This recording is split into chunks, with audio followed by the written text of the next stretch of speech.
what the results mean and the way they should be interpreted, in our opinion, is that they are very, very positive for this Diona project and for this region and our tenement. And that's because we were not expecting these deeper tight sand plays. We were targeting the shallower showgrounds, which was a conventional play. And in that original interpretation of the rocks, we were expecting about 12.5 BCF of gas through 3 formations. But what we've got is something significantly much larger if the flow testing proves up our hypothesis. And that is that we think that those tight sands could be a basin-centred gas play.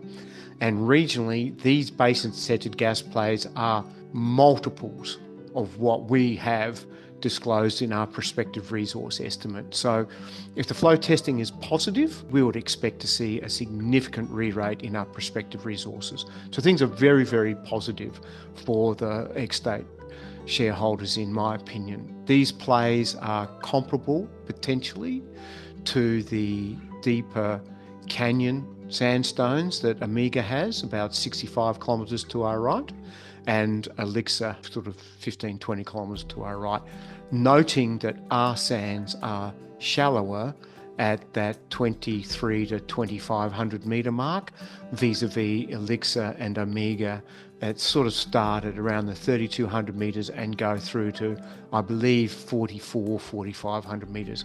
So our wells are shallower, but the rocks are just as prospective, and what we have touched on is that there are still some potential upside from the Wallabella sandstones that we weren't able to wireline log.